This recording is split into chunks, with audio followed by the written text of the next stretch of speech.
Hello, my name is Chris Smith. This textile is known as the textile of man subduing lion, or the hero in lion silk. The textile depicts a man repeatedly subduing a lion. The well-known strength of lions suggests that this man, dressed in a classical short toga and sandals, must be even stronger. His long hair and action of tearing open the lion's jaws suggest that he may represent the Old Testament hero Samson. Viewers might also understand him instead to be another strong man who fought a lion, like Hercules. Regardless of the man's identity, he represents sheer physical strength and the domination of enemies. The textile is assumed to have been made between the 7th and 9th centuries and from Constantinople, Egypt, or Syria.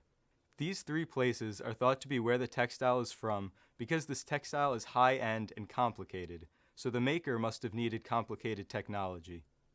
This technology could only have been found at these three locations where the largest textile industries were at the time.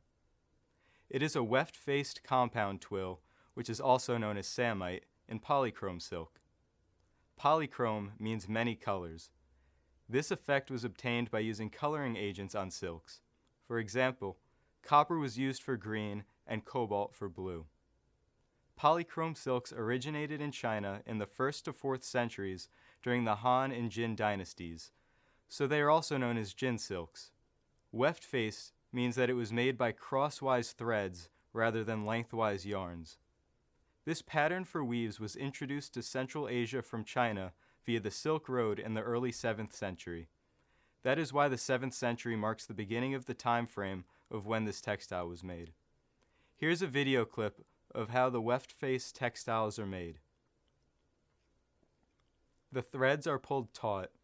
Then the vertical threads that are to be behind the horizontal threads are pulled back and separated. Then the horizontal thread is passed through the gap. This process is then repeated. This textile was originally acquired from the Cathedral of Chertsey in Switzerland between 1924 and 1927. We know that it had a large purpose and was probably used as a curtain in a rich home or expensive building, or used as a garment, possibly worn at ceremonies. This textile exhibits the Chinese 5-color scheme, again showing us its Chinese influences. What we see here is the Jin silk variation of the 5-color scheme. Since this is an older textile, some of the darker colors have faded to a more blackish color. Repetition is common in textiles because of the technology used. Here's the repetitive unit used for this textile. This man is dressed in a classical style short tunic and sandals. His cape flies in the air a little bit, just like the skirt of the tunic does below. He has long hair. He has his hands right at the lion's mouth. Both the long hair and the specific movement of putting his hands to the lion's mouth suggest that he is the biblical hero Samson, who had long hair and killed a lion through gripping its jaws and tearing. Samson is in the book of Judges in the Old Testament. God gifted Samson with incredible strength. He performed superhuman feats, including slaying a lion with his bare hands. Since Samson is an Old Testament figure, people from Jewish, Christian, and Muslim faiths could have appreciated this religious hero and strongman, making this textile a highly valuable item and highly sought after during the Crusades. The man could also be the Greco-Roman divine hero Hercules. Hercules had incredible strength and had to carry out 12 labors to achieve immortality. The first of these labors was to kill the Nemean lion, who was impervious to weapons. Hercules strangled the Nemean lion and wore his hide as a cloak for the rest of his life. The cape in the textile could possibly be this cloak.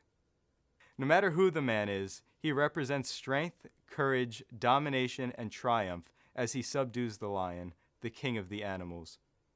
The action portrayed has a biblical meaning. In the first epistle of Peter in the New Testament, he says, "Be sober, be vigilant, because your adversary the devil, as a roaring lion, walketh about, seeking whom he may devour." Here, the devil is represented as a lion.